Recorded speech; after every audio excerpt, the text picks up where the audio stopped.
Muy bienvenidos, amados hermanos, el Señor les bendiga, les guarde. Estamos un domingo más para celebrar el culto al Señor. Hoy domingo 7 de febrero, primer domingo del mes, estamos para traer el culto, compartir y participar en el culto al Señor. Así que prepare el ambiente ahí en casa con la familia, dispón tu corazón a recibir la palabra del Señor, a adorar a nuestro Dios en unidad de fe y en unidad de espíritu.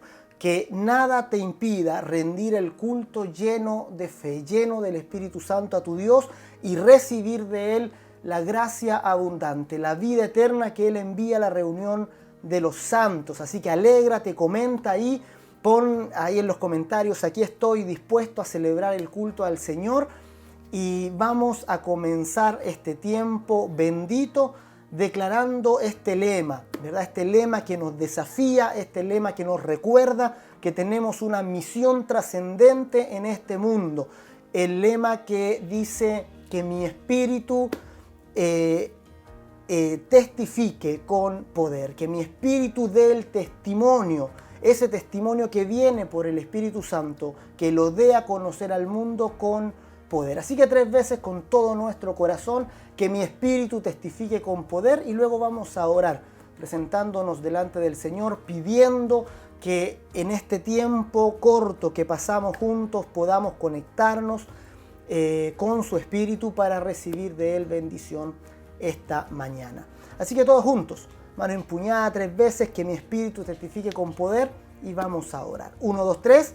Que mi espíritu testifique con poder, que mi espíritu testifique con poder, que mi espíritu testifique con poder. Padre, te damos gracias, Señor, esta mañana, al iniciar la semana, Señor, rindiendo el culto lleno de fe, el culto lleno del Espíritu Santo, Señor, porque sabemos que tú, Señor, eres real, que tú, Señor, estás cercano a nosotros y eres galardonador de los que te buscan. Tú eres el Señor que nos ha concedido la gracia eterna de tu reino por tu sacrificio, por el derramamiento de tu sangre, Señor, por ese cuerpo y esa sangre que fueron entregados por nosotros para el perdón de los pecados. Señor, gracias que podamos ser llenos de tu bendición esta mañana y podamos rendir el culto como comunidad, Señor, como congregación, en una fe, en un espíritu. Señor, gracias te damos por este tiempo que nos regalas, por la posibilidad, Señor, de compartir tu palabra y de alegrarnos en ti. Padre, bendíganos, guárdanos, despierta nuestro espíritu esta mañana para adorarte, para bendecirte y exaltar tu nombre. En el nombre de Jesús te adoramos, te bendecimos, Señor, y cantamos a tu nombre. En el nombre de Jesús. Amén y amén. Adoremos al Señor con todo nuestro corazón. Hermano, buenos días. Desde aquí, desde el norte de nuestro país, desde el desierto, te saludo en el nombre del Señor. Quiero compartir con ustedes una palabra que está ubicada en 2 Corintios 5, del 17 al 19. Y dice: de modo que si alguno está en Cristo, nueva criatura es. Las cosas viejas pasaron, he aquí todas son hechas nuevas. Y todo esto proviene de Dios, quien nos reconcilió consigo mismo por Cristo, y nos dio el ministerio de la reconciliación, que Dios estaba en Cristo reconciliando consigo al mundo, no tomándoles en cuenta a los hombres sus pecados, y nos encargó a nosotros la palabra de reconciliación. Así que somos embajadores en nombre de Cristo, como si Dios rogase por medio de nosotros. Os rogamos en nombre de Cristo, reconciliados con Dios. Hermanos, es maravilloso saber que somos una nueva criatura en Cristo, que este regalo de la vida eterna, que este regalo de la reconciliación con el Señor fue de acuerdo a la voluntad del Padre. El Padre envió a su Hijo y en su obra maravillosa en la cruz fue capaz de reconciliarnos con Él, no mirando nuestros pecados, y dándonos a nosotros una nueva identidad. Hoy día gozamos de esta nueva identidad, disfrutamos de esta nueva forma de vivir como hijos de Dios, como nueva criatura. Han sido perdonados nuestros pecados, hemos sido limpiados, hemos obtenido la vida eterna. También somos entes que debemos llevar la reconciliación a todo hermano. Tenemos una tarea, un ministerio, el ministerio de la reconciliación. Se hace urgente el día de hoy que nosotros llevemos a cabo esta tarea, este trabajo, este ministerio, porque hay muchos espíritus, muchos hermanos que necesitan de esta palabra de reconciliación para ser transformados de la misma manera que hemos sido nosotros. Pablo de Tarso fue transformado por nuestro Señor Jesucristo de una manera increíble, desde un viejo hombre a un nuevo hombre, y llevó, el Evangelio a muchos lugares. De esta misma manera estamos llamados nosotros a realizar esta tarea, llevar el Evangelio sin descansar, seguir adelante, siempre firmes, llevando esta buena noticia a nuestros hermanos. Les comparto, esta reflexión, esperando de que seamos hijos de Dios, que llevemos este ministerio de la reconciliación a todo lugar. Que el Señor les bendiga en el nombre de Jesús. Amén.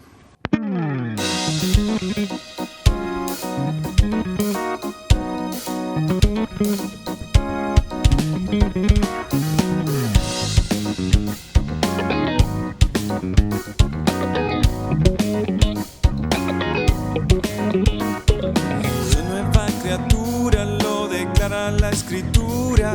Él me ha perdonado, con su sangre me ha lavado. Todos mis pecados con su sangre son borrados. Libre soy del pecado.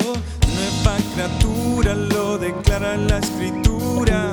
Él me ha perdonado, con su sangre me ha lavado. Todos mis pecados con su sangre son borrados. Libre soy del pecado, libre del pecado y la maldad. Soy libre, Él ha roto mis cadenas. Libre, libre para dar mi vida al que me salvó.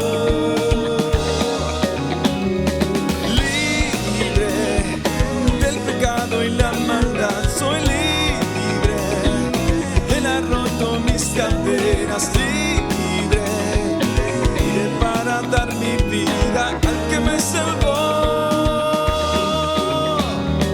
Soy nueva criatura, lo declara la Escritura. Él me ha perdonado, con su sangre me ha lavado. Todos mis pecados con su sangre son borrados. Libre soy del pecado. Soy nueva criatura, lo declara la Escritura. Él me ha perdonado, con su sangre me ha lavado.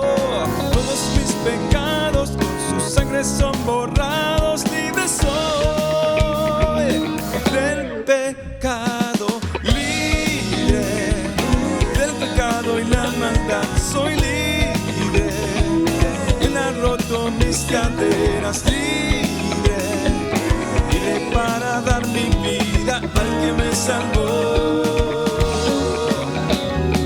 Libre del pecado y la maldad. Soy libre, Él ha roto mis cadenas. Libre, libre para dar mi vida al que me salvó. La Biblia dice ahí en 2 Corintios 5:17: de modo que si alguno está en Cristo, nueva criatura es. Las cosas viejas pasaron, he aquí son todas hechas nuevas. Somos nuevas criaturas en Él. Cantemos juntos. Soy nueva criatura, lo declara la Escritura. Soy nueva criatura, lo declara la Escritura. Soy nueva criatura, lo declara la Escritura. Soy nueva criatura, lo declara la Escritura. Soy nueva criatura, lo declara la Escritura. Soy nueva criatura, lo declara la Escritura. Soy nueva criatura, lo declara la Escritura. Soy nueva criatura, lo declara la Escritura.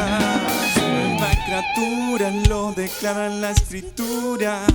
Soy nueva criatura, lo declara la escritura. Libre del pecado y la maldad, soy libre. Él ha roto mis cadenas, libre, libre para dar mi vida al que me salvó.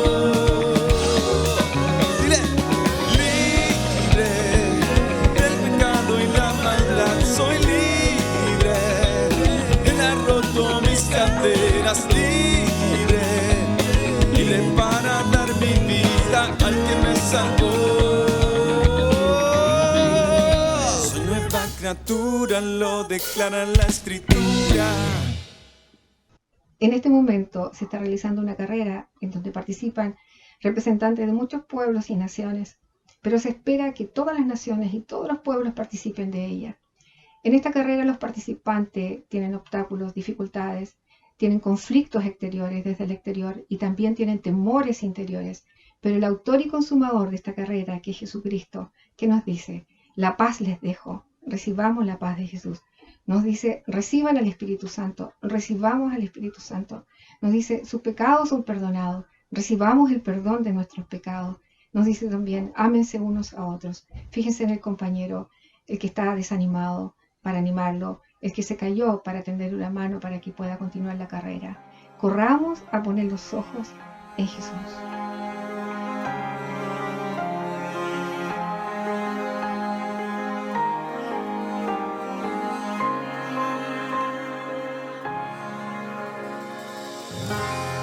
Puestos los ojos en Jesús, autor y consumador de todo.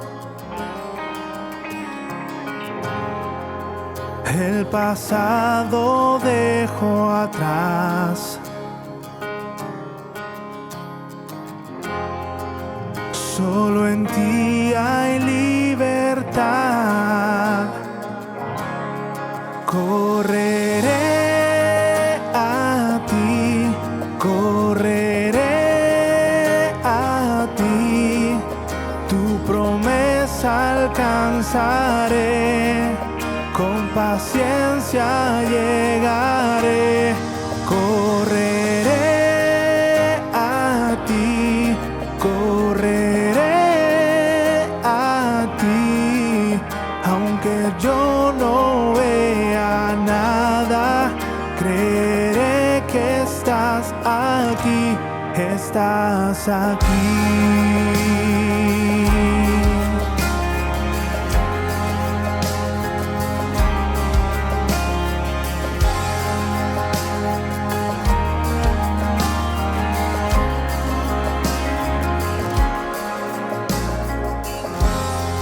Puestos los ojos en Jesús, autor y consumador de todo. El pasado dejó atrás,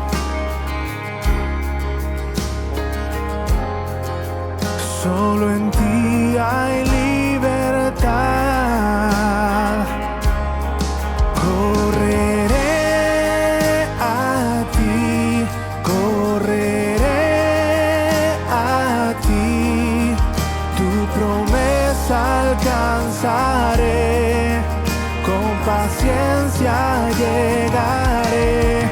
Correré a ti, correré a ti, aunque yo no vea nada, creeré que estás aquí, estás aquí.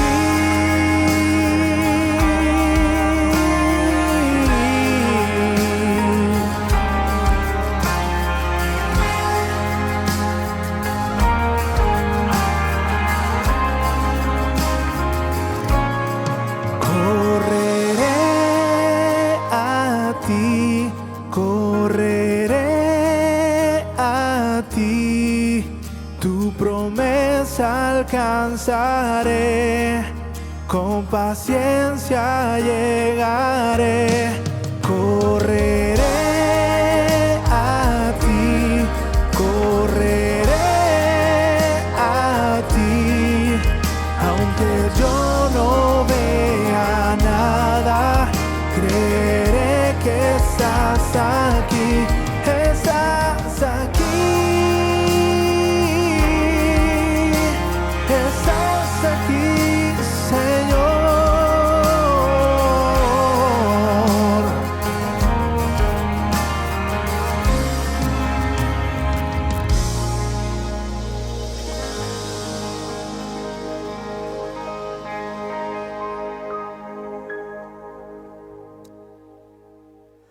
Aleluya, Señor, te adoramos, te bendecimos, Señor. Declaramos que correremos, Señor, hacia ti, que tu promesa alcanzaremos, Señor, esta promesa de vida eterna que nos has regalado. Padre, ayúdanos a correr esta carrera, puesto los ojos en Jesús, Señor, el autor y el consumador de nuestra fe. Tú eres, Señor, quien nos llena. Tú eres, Señor, nuestra meta. Tú eres, Señor, el gozo en nuestro caminar. Gracias te damos, Señor, por la fortaleza que nos das al adorarte, al, Señor, derramar nuestra adoración delante de ti. Gracias te damos en el nombre de Jesús. Amén y amén. Adoramos también al Señor trayendo nuestras ofrendas. Ofrendamos al Señor hoy, primer domingo también del mes.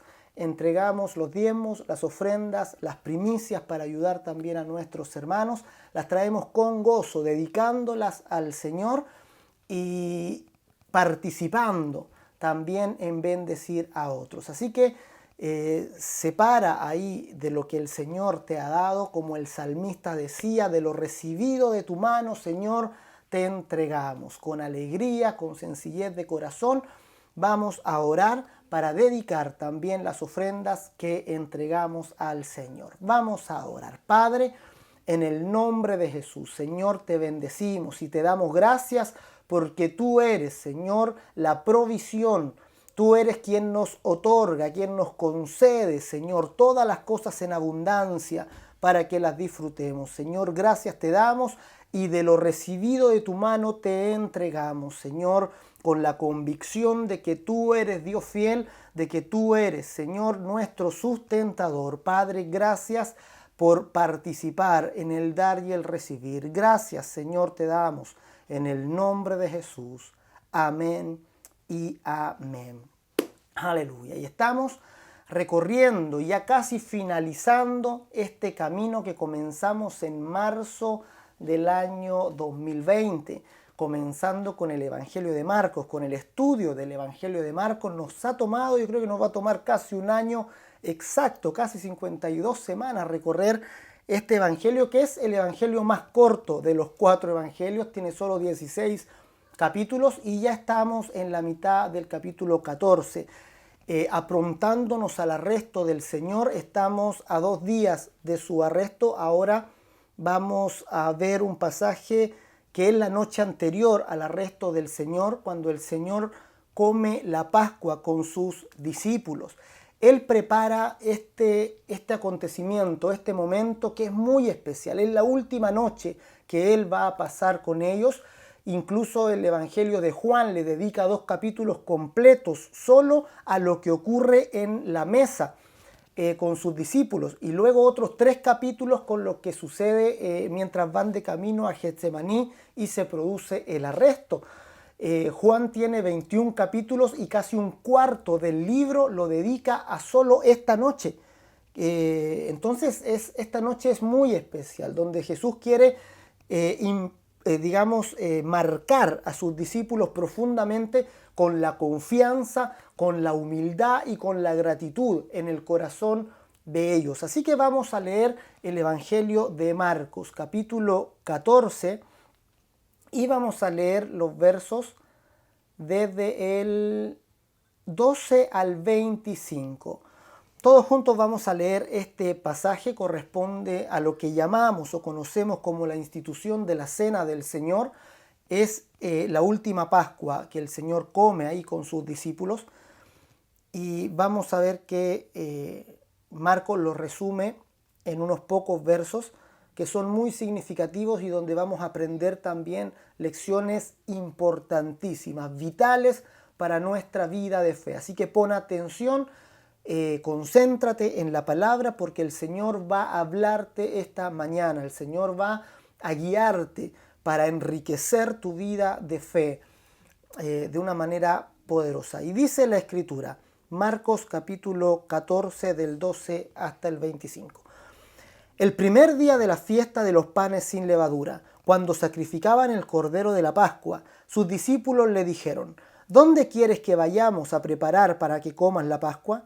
Y envió 2 de sus discípulos y les dijo: Id a la ciudad, y os saldrá al encuentro un hombre que lleva un cántaro de agua. Seguidle, y donde entrare, decid al señor de la casa: El maestro dice: ¿Dónde está el aposento donde he de comer la Pascua con mis discípulos? Y él os mostrará un gran aposento alto ya dispuesto, preparad para nosotros allí. Fueron sus discípulos y entraron en la ciudad, y hallaron como les había dicho, y prepararon la Pascua. Y cuando llegó la noche, vino él con los 12, y cuando se sentaron a la mesa, mientras comían, dijo Jesús: De cierto os digo que uno de vosotros, el que come conmigo, me va a entregar. Entonces ellos comenzaron a entristecerse y a decirle uno por uno: ¿Seré yo? Y el otro: ¿Seré yo? Él respondiendo les dijo: Es uno de los 12, el que moja conmigo en el plato.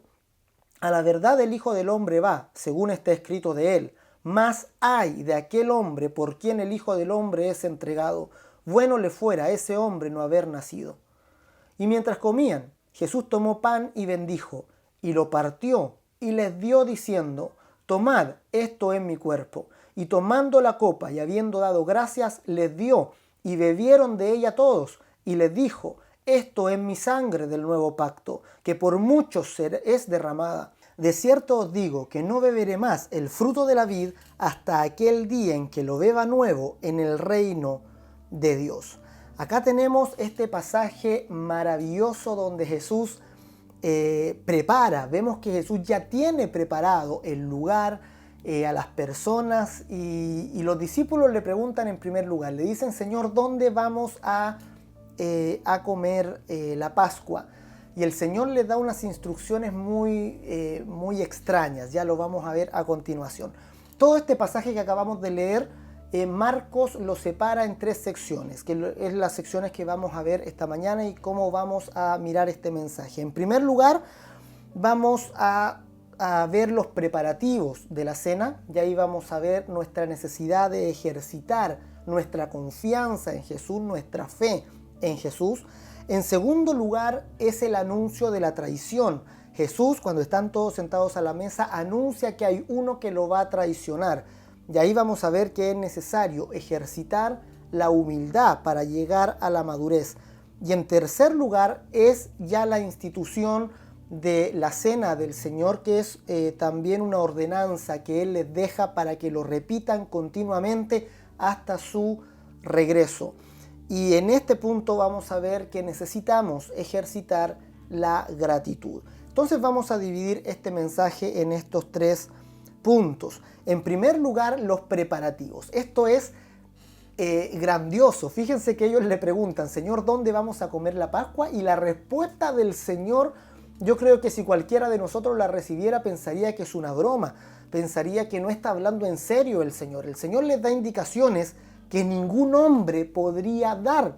Él les dice: vayan, entren en la ciudad y van a ver un hombre con un cántaro de agua, síganlo, y donde él entre, entonces ahí digan: ¿dónde preparamos la Pascua? Y él les va a mostrar un lugar ya dispuesto, un aposento, un segundo piso ya preparado, y ahí preparen la Pascua. Si uno, como les digo, si uno recibiera este tipo de indicación, no le creería al que la está dando, porque es una indicación que un hombre no la puede dar.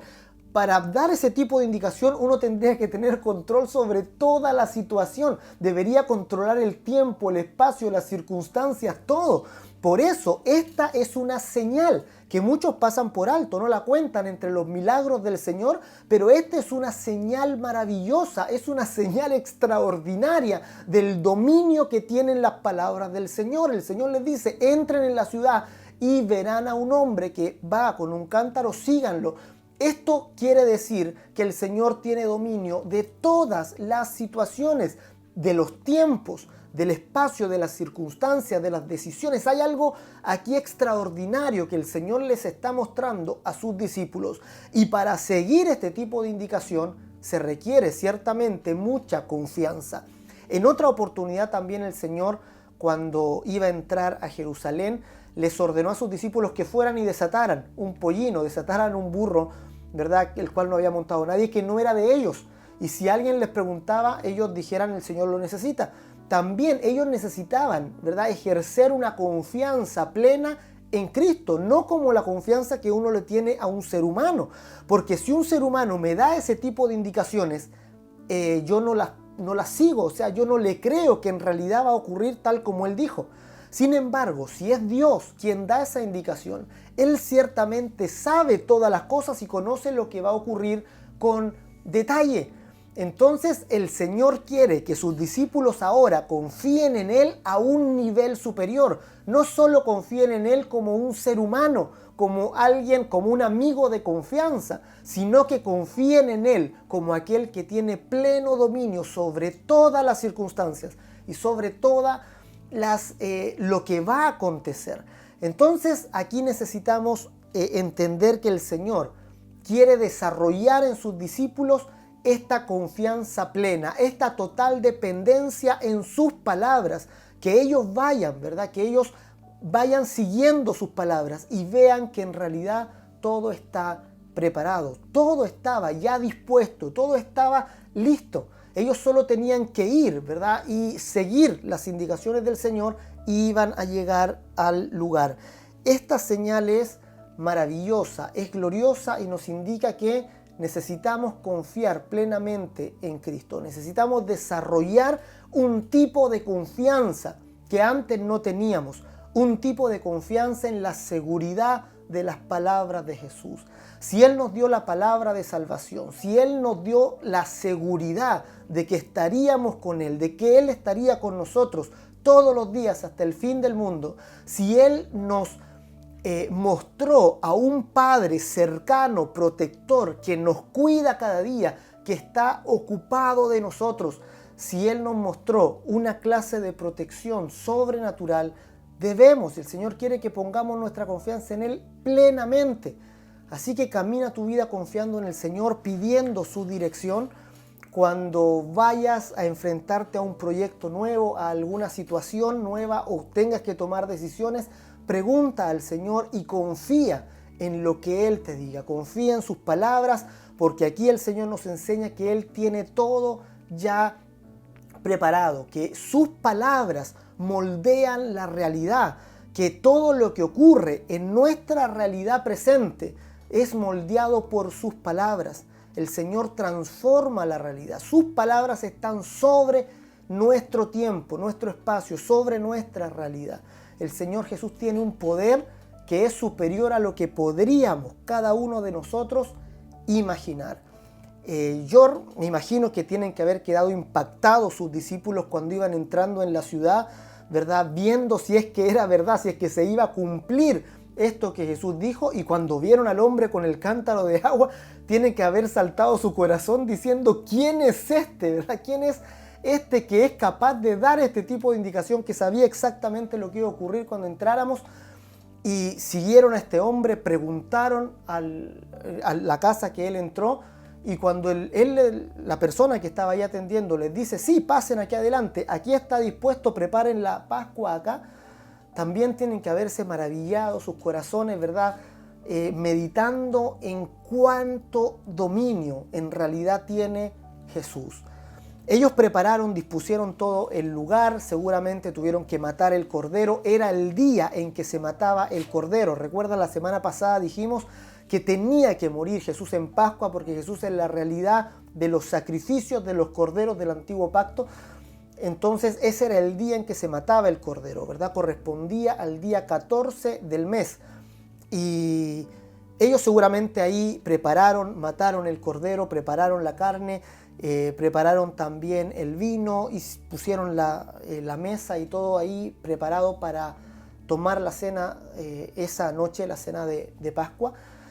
Y una vez que están ya ahí dispuestos, entonces viene esta segunda parte en el relato que acabamos de leer al principio, que va del verso 17 al 21, ¿verdad? Los preparativos corresponden del 12 al 16. Ahora del 17 al 21 Jesús anuncia una traición. Jesús les dice que uno de entre los que está ahí, ¿verdad?, lo va a traicionar. ¿Ya? Hay muchas otras cosas que ocurren, ¿verdad?, que nos muestran los otros evangelios. Está cuando Jesús lava los pies. Sin embargo, aquí Marcos se centra solamente en este aspecto, en que Jesús anuncia la traición de uno de los que están ahí con él, uno de los que moja el plato con él. Y anuncia esta traición, y al final también Jesús anuncia que Pedro lo va a entregar. Hay dos anuncios que Jesús da en esta cena. Una correspondiente a Judas, que lo va a traicionar, y otra con relación a Pedro, que va a ser débil y lo va a negar 3 veces. Y acá podemos hacer el contraste entre la caída de Judas y la caída de Pedro, porque tienen una naturaleza distinta. La caída de Judas es una caída por rebelión. La rebelión es muy sutil. La rebelión puede disfrazarse incluso de religiosidad y de devoción. Judas parecía muy devoto de Jesús porque lo seguía donde iba, estaba en cada oportunidad con Jesús, compartía con sus discípulos, pero Judas tenía su propia opinión, su propia palabra por sobre las palabras de Jesús. Judas tenía una idea con Jesús, quería que Jesús enfrentara de una vez por todas al Sanedrín, que enfrentara a las tropas de Roma y que finalmente venciera. Él tenía la idea de ese enfrentamiento y sabía que Jesús iba a ganar porque lo había visto hacer los milagros. Judas quería usar el poder de Jesús para sus propios fines. Y cuando finalmente arrestan a Jesús, todo el mundo de Judas se viene abajo, se derrumba porque él ve que no sucedió como él quería que sucediera. Judas tenía una idea de Getsemaní. Él esperaba que Jesús venciera de una vez a los que lo iban a arrestar y que se produjera la revolución que él quería producir y que finalmente tomaran a Jesús y lo hicieran rey de Israel y derrocaran al imperio romano. Era la idea de Judas. Judas quería usar a Jesús para sus propios fines o para lo que él pensaba. La opinión de Judas, su intención era más fuerte que la voluntad de Dios que Jesús estaba trayendo a este mundo. La rebelión se produce porque ponemos nuestras palabras, nuestra opinión y nuestro deseo por sobre Cristo. La rebelión se produce cuando queremos usar a Jesús para nuestros propios fines. Y aunque parece macabro decirlo así, realmente esto se da muchas veces en las iglesias, se da muchas veces en nuestras congregaciones, que hermanos que parecen muy devotos, en realidad lo que quieren es usar el poder de Jesús para sus propios fines. Quieren usar el poder de Jesús para arreglar su vida, para que les ayude con sus metas, a alcanzar sus propias metas, y al final es como que usan a Dios y usan su poder para ellos mismos. Ellos están en el centro. Nunca han puesto a Dios en el centro ni están dispuestos a hacerlo. Ellos en el centro y Dios como mi ayudador. Ahí se produce la rebelión. Y ahí, cuando ocurre algo que no esperamos, la rebelión se manifiesta. Y estos rebeldes disfrazados, ¿verdad?, dentro de las comunidades, cuando hay algo que no sale como ellos esperaban, cuando la oración de ellos no es respondida como ellos quieren, entonces salen culpando a todo el mundo, culpan a Dios, se vienen al piso y caen, ¿verdad? Ahí se muestra la debilidad de su fe. Entonces Judas, ¿verdad?, en rebelión a Jesús, quiso hacer su propia voluntad y Jesús se lo permitió. Jesús en una oportunidad en medio de la cena le dice: lo que vas a hacer, hazlo más pronto.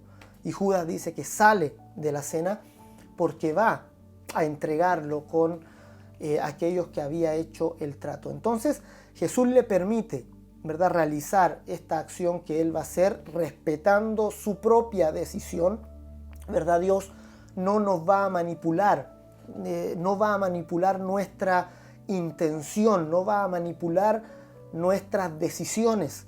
Él nos permite que vayamos por el camino que elijamos, y por eso es muy importante escoger la humildad por sobre la rebelión. Por eso es muy importante procurar poner realmente a Cristo en el centro, entendernos a nosotros como servidores de Él y nunca entender que Él es un servidor mío, entender que Él vino a servirme para darme salvación y darme herencia en el reino de los cielos, pero ahora en gratitud yo me entrego como un servidor por su causa, por su voluntad, para que se haga su voluntad. El día viernes veíamos también esta oración de renuncia que Jesús hace en Getsemaní, donde Él le dice: Señor, yo deseo tanto no pasar, no beber esta copa, pero que no se haga mi voluntad, sino la tuya. Debemos vivir diciendo a cada paso: Señor, que no se haga mi voluntad, sino la tuya. Señor, entrego mi voluntad para que la tuya se cumpla, que tu voluntad se haga con mi vida, con mi familia, con los míos, con lo que tú quieres hacer, se haga. Esa es la oración de renuncia y es una oración que confía plenamente en lo que Él ha determinado. Cuidémonos de la rebelión, escojamos la humildad, no pretendamos cumplir nuestros fines usando a Dios, sino que con humildad digámosle: Señor, que tu voluntad sea cumplida, que yo sea una herramienta, un instrumento para que tu voluntad se cumpla, se lleve a cabo, seamos instrumentos de su voluntad. Por otro lado, Pedro no peca en rebeldía, Pedro peca en debilidad, y es algo muy diferente, porque Pedro nunca tiene la intención de sobrepasar a Jesús. Pedro no desea irse en contra de Jesús. Pedro quiere, anhela ser un buen discípulo, pero la debilidad de su fe se manifiesta en el temor de la muerte. Él teme a la muerte y este miedo, este temor lo hace fracasar, lo hace caer y lo hace negar a Jesús. Pero él estaba pecando en debilidad y el que peca en debilidad siempre va a tener restauración de parte de Jesús. Jesús lo va a buscar para restaurarlo. Pedro se aparta, ¿verdad?, frustrado totalmente de sí mismo, derrumbado totalmente por lo que acaba de hacer, ha negado a su Señor y a su Maestro. Y Jesús va a Galilea, Él va a buscarlo donde Él está y lo restaura. La debilidad siempre tiene vuelta, la rebeldía no tiene perdón. La rebeldía no puede perdonarse porque es la actitud de estar en contra de Dios. La debilidad siempre tiene una segunda oportunidad. Así que, mi amado, cuídate de la rebeldía, escogiendo la humildad. Y cuídate también, ¿verdad?, de una fe débil que falla y que fracasa, buscando la madurez. Que nuestra vida de fe siempre avance hacia la madurez. Fortalezcamos nuestro crecimiento siendo maduros. La fe de Pedro fue madurando, toda nuestra fe. Cada uno de nosotros está a un nivel distinto de madurez espiritual, pero todos vamos caminando, todos vamos avanzando. Ninguno de nosotros es un producto terminado y vamos caminando hacia la madurez. ¿Qué es nuestra meta? Finalmente, una madurez que confía plenamente, una madurez que recibe de la palabra de Dios y la hace vida. El libro de Hebreos capítulo 5, verso 14 dice lo siguiente: pero el alimento sólido es para los que han alcanzado madurez, para los que por el uso tienen los sentidos ejercitados en el discernimiento del bien y del mal. Procura, mi amado, mi amada hermana, procura avanzar hacia la madurez, que tu vida de fe sea un continuo crecimiento, que este año sea más maduro que el año anterior y que el próximo año crezcas en madurez. Necesitamos crecer en la madurez espiritual. Y esto se logra teniendo contacto continuo con la palabra del Señor, entendiendo, recibiendo nueva revelación de parte de Él por su palabra. Esto se logra teniendo intimidad con Cristo por medio de la oración. Esto se logra avanzando, ¿verdad? Luchando con nuestro propio carácter, que aún se encuentra ligado a nuestro viejo hombre. Es una lucha, es un proceso continuo de crecimiento en el cual debemos estar comprometidos. A esto le llamamos discipulado. Es importante comprometernos con el proceso del discipulado. Necesitamos comprometernos con nuestra propia vida de fe para alcanzar la madurez. De esa manera evitaremos tener una vida de fe con altos y bajos. Tendremos una vida de fe estable, una vida de fe que bendice a otros, una vida de fe confiable para el Señor y confiable para otros también. Que el Señor te use, ¿verdad? Que use esa vida madura, esa vida espiritual sólida, ¿verdad? Como centrada, fundada en la roca. El Señor podrá usarte de una manera maravillosa. Entonces, cuídate por un lado, de la rebelión, ¿verdad? Escoge la humildad. Y por otro lado, cuídate, ¿verdad? De la flaqueza espiritual. Cuídate de tener una fe débil que se impresiona o que se debilita y cae cuando vienen los problemas y vienen las circunstancias adversas. El tercer punto de este relato que acabamos de ver tiene que ver con la institución de la cena del Señor, versos 22 al 25. Después de Jesús anunciar la traición, ahora va a hacer una institución, a hacer algo, ¿verdad? A presentar los elementos del pan y del vino como correspondiendo a su propio cuerpo y a su propia sangre. Y él dice, es la sangre de la nueva alianza, es la sangre del nuevo pacto que por muchos es entregada para el perdón de los pecados. Aquí Jesús toma estos elementos del pan y del vino como representantes de su cuerpo y de su sangre. Aquí, en cuanto a la interpretación de estos pasajes, tenemos dos extremos. Por un lado tenemos a aquellos que afirman que el pan y el vino se convierten literalmente en carne y en sangre, ¿verdad? Algo conocido como transubstanciación, que es la posición católica generalmente de la Eucaristía.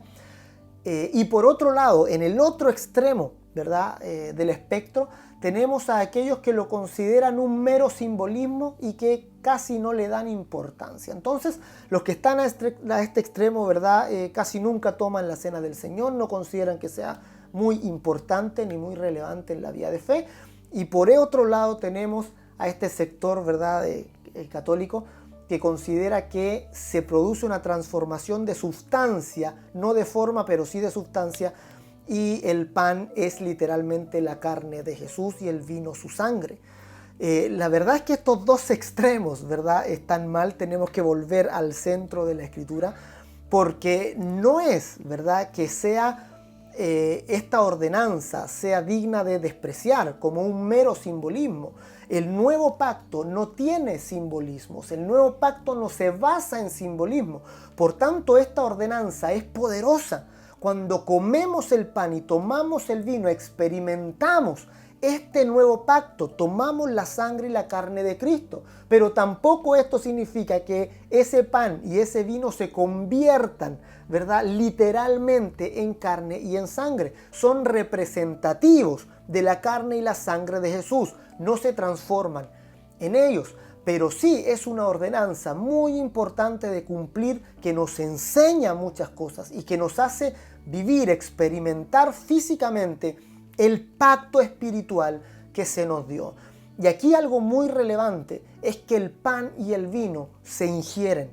Por eso el Señor escogió el vino como representante de su sangre. El Señor ya había hablado anteriormente de beber su sangre. ¿Se recuerdan en un sermón que causó mucha mucho conflicto en quienes lo oyeron. Cuando Jesús dijo, deben beber mi sangre y comer mi carne, muchos dijeron, dura es esta palabra, ¿quién la puede oír?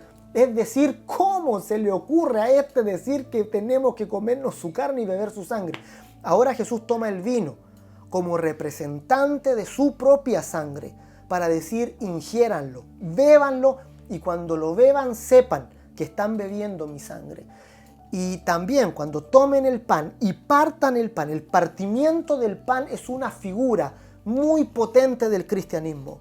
Partir el pan es recordar que el cuerpo de Jesús fue partido, fue roto por nuestros pecados. ¿Se recuerdan a los discípulos de Emaús? Jesús también tomó vino y pan, rompió el pan, y cuando rompe el pan sus discípulos se dan cuenta de quién Él es. Les abrió los ojos el partimiento del pan.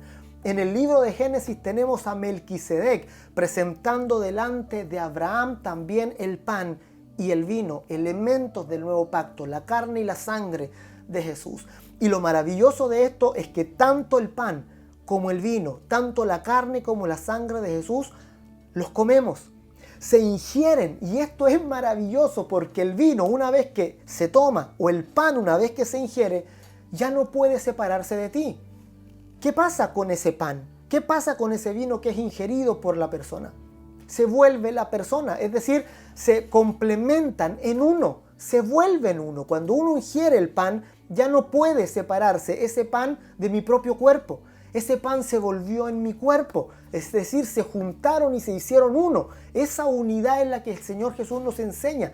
Uno, para que sean uno, como yo y tú y yo, ellos también se vuelvan uno en nosotros. Este pacto, este nuevo pacto, es un pacto donde somos uno con Cristo, donde Él es nuestra cabeza y nosotros nos volvemos su propio cuerpo. Este pacto no es solo obedecer leyes escritas en piedra, no es algo externo a nosotros.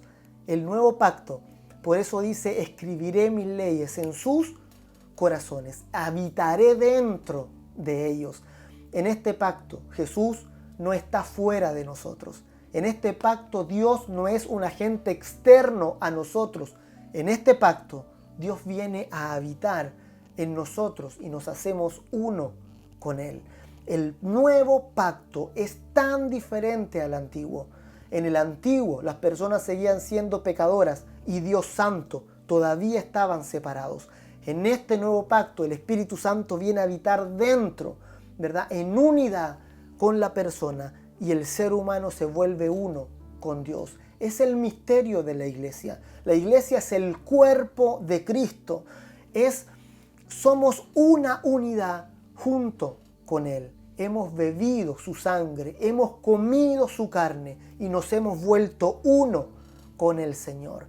Así que ya jamás estarás solo, jamás estarás en soledad. No pienses que un día Dios está lejos de ti y otro día está cerca. Muchos creyentes dicen, no, es que me he alejado del Señor. Porque si tú eres un hijo de Dios, el Señor está en ti. El Señor permanece contigo. El Señor, no puedes estar más cerca de Él de lo que estás el día de hoy. No puedes estar lejos porque Él se unió contigo, se hizo uno contigo y tú eres uno en Cristo. Estás en Cristo y estás completo en Él. Todo lo demás es mentira, es engaño. El apóstol Pablo dijo que nadie les engañe con teorías extrañas, con huecas sutilezas que no corresponden a Cristo.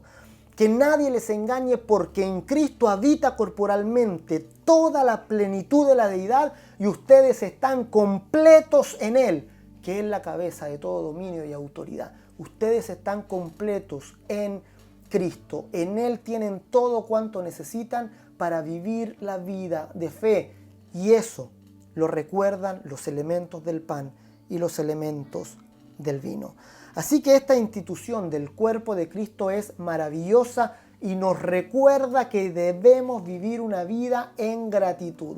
Lo primero que el Señor Jesús hace cuando toma los elementos del pan y del vino es dar gracias. El Señor toma el pan, dice, y lo consagra, ¿verdad? Lo bendice, y luego toma el vino y da gracias. Y esta expresión, dar gracias, es la palabra griega, viene de la palabra griega eucaristía, ¿verdad? Que significa acción de gracias. Eucaristía es una palabra compuesta por eu, que es bueno, y charis, que es gracia, ¿verdad? O don de Dios. Y se utiliza como acción de gracias. Jesús toma el vino y da gracias, Eucaristía. Él toma y da gracias por los elementos del pan y del vino.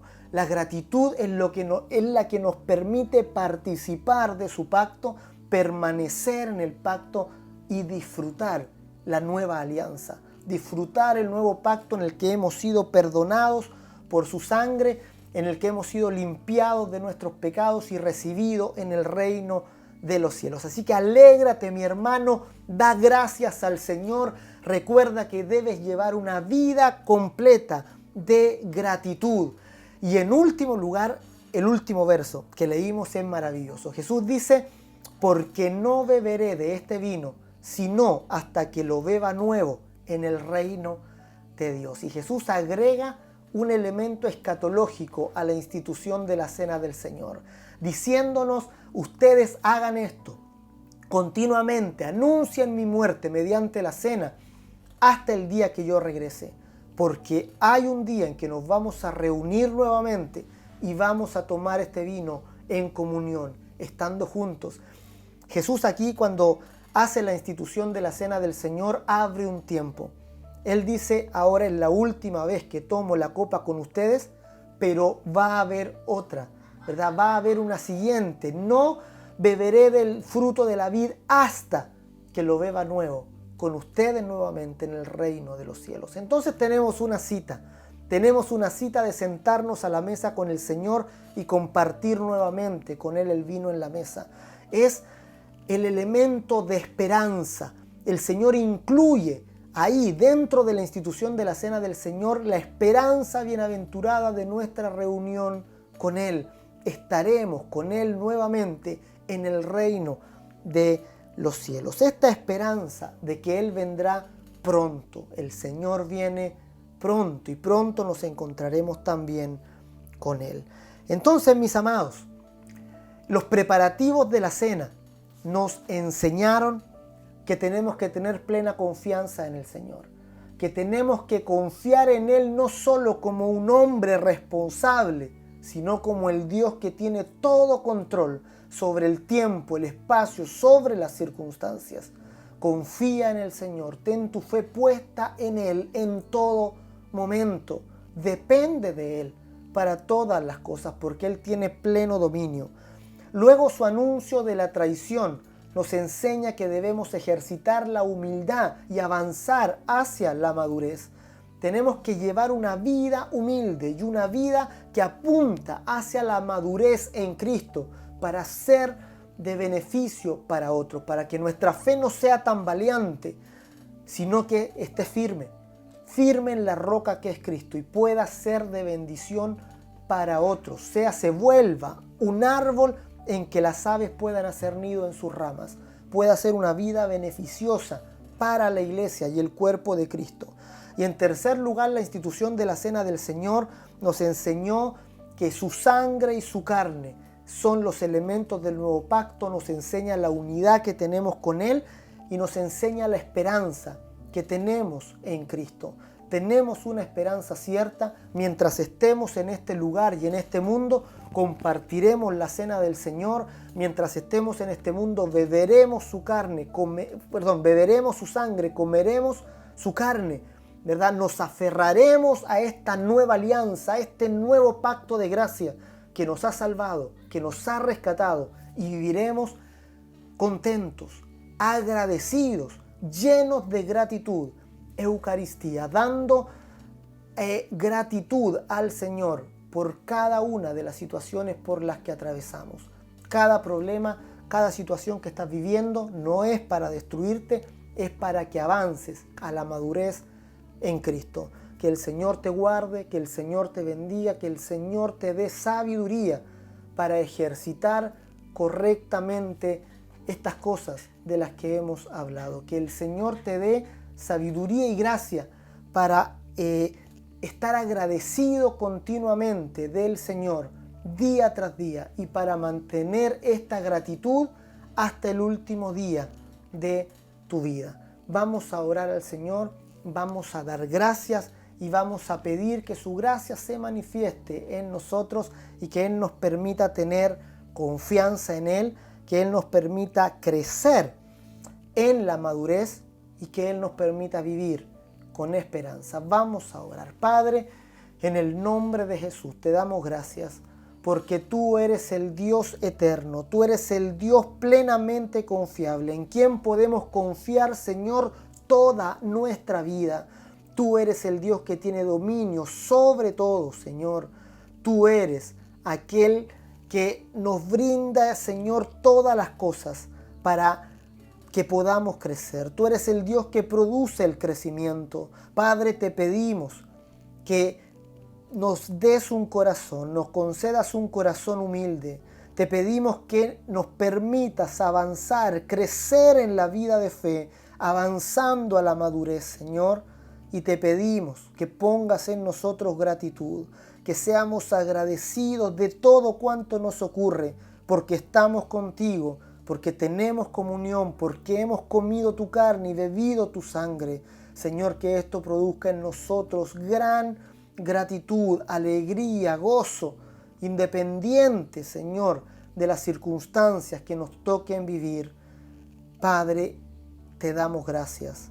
Te damos gracias. Ahí en tu hogar levanta tus manos, da gracias al Señor. Dile, Padre, gracias por la temporada que me ha tocado vivir. Gracias por este año que está comenzando, Señor. Gracias por lo que va a venir. Gracias, Señor, por todo cuanto voy a pasar y a vivir en este año. Gracias porque eso me hará crecer, porque los nuevos desafíos los enfrentaré tomado de tu mano, mirándote a ti, Señor, confiado plenamente en tu provisión, porque tú tienes, Señor, todo control, toda potestad en los cielos y en la tierra. Señor, te bendecimos y te adoramos en el nombre de Jesús.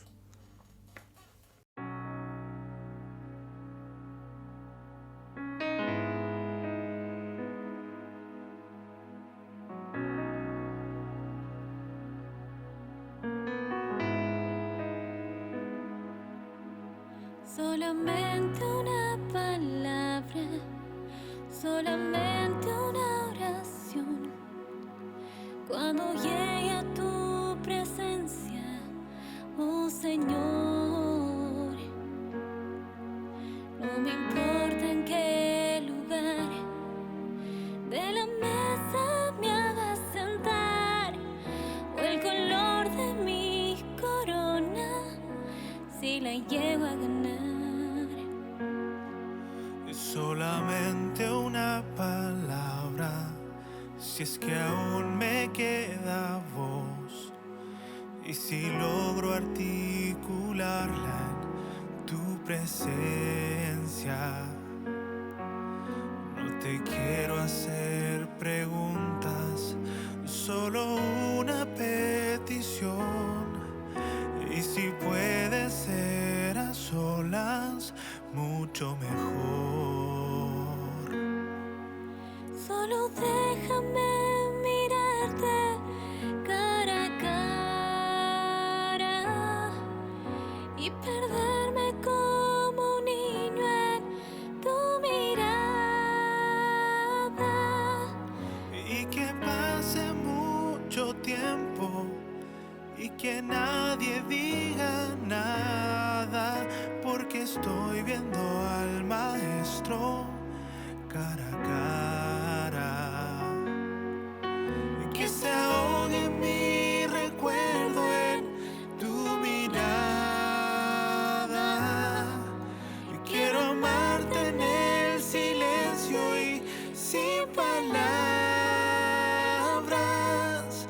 y que pase mucho tiempo y que nadie diga nada. Solo déjame mirarte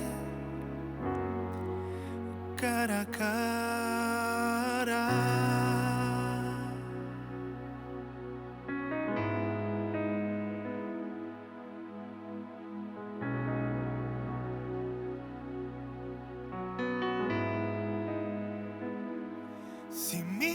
tesoros han perdido todo su valor, y en este mundo ya no encuentro más satisfacción.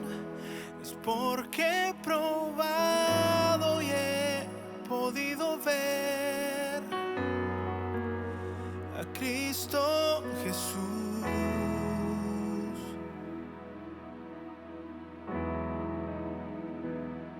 Si todo es nada comparado a lo que hay en ti, lo que estimaba ya no es importante para mí.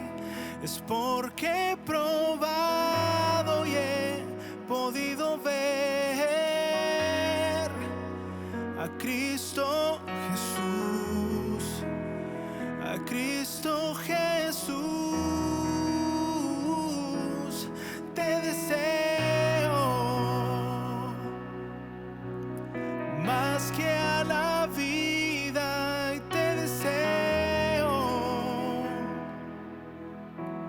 más cada día, y te deseo más todavía, Jesús.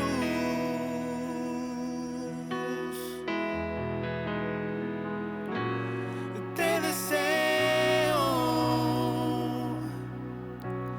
más que a la vida, y te deseo más cada día, y te deseo más todavía, Jesús. Oh, oh, oh.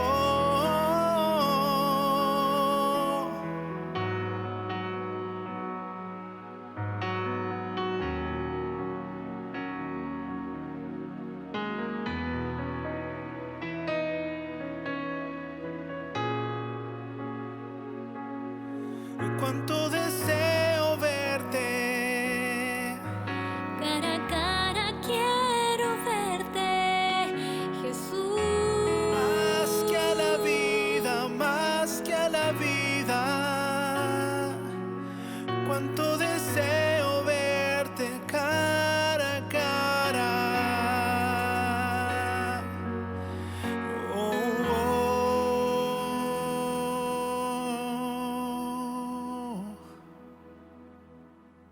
Cuando caiga ante tus plantas de rodillas, déjame llorar pegado a tus heridas, y que pase mucho tiempo y que nadie me lo impida, que he esperado este momento toda mi vida.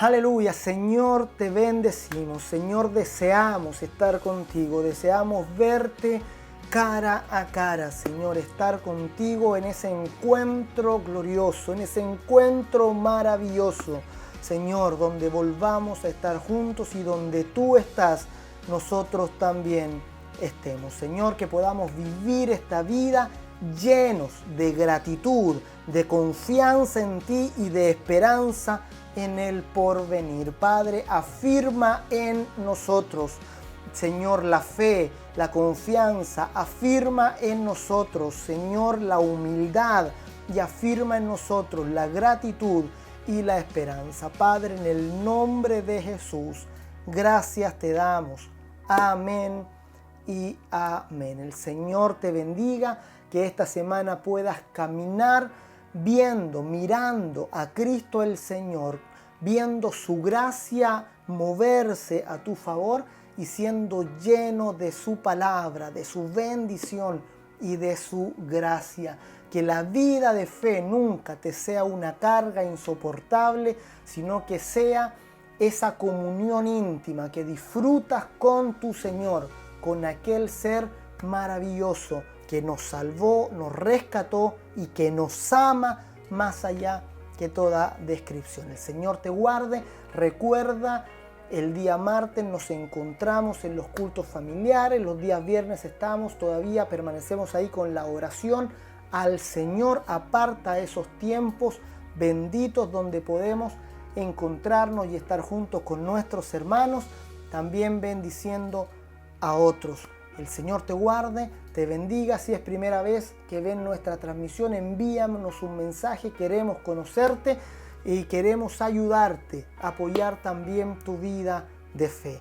El Señor te bendiga, te guarde. Desde aquí oramos para que la gracia del Señor Jesucristo, el amor de Dios y la comunión del Espíritu Santo te acompañen y te protejan y guarden en el nombre de Jesús. Amén y amén. Nos vamos cantando con alegría al Señor.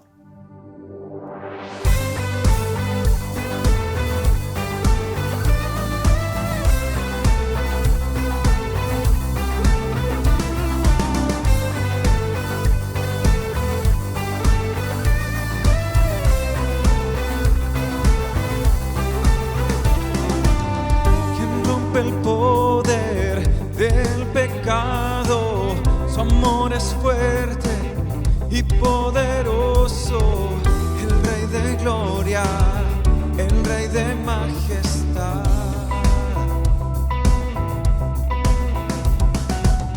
Conmueve el mundo con su estruendo y nos asombra con maravillas, el Rey de gloria, el Rey de majestad. Gracia sublime es, perfecto es tu amor. Tomaste mi lugar, cargaste tú mi cruz, tu vida diste ahí. Y ahora libre soy. Oh, Jesús, te adoro por lo que hiciste en mí.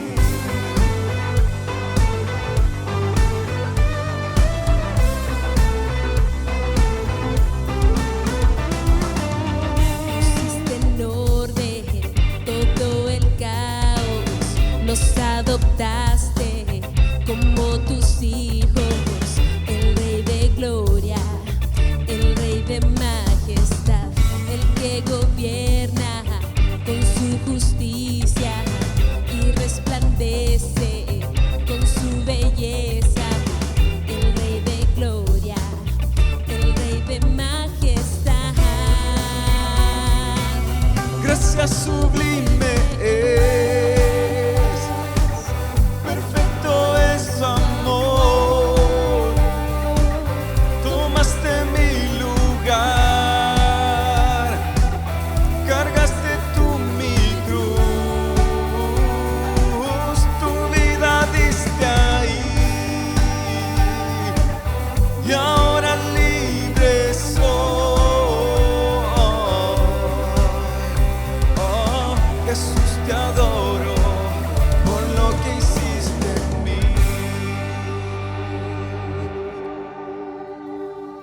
Digno es el Cordero de Dios, digno es el Rey que la muerte venció. Digno es el Cordero de Dios, digno es el Rey que la muerte venció. Digno es el Cordero de Dios, digno es el Rey que la muerte venció. Digno es el Cordero de Dios, digno, digno, digno. Gracia sublime es, perfecto es tu amor. Tomaste mi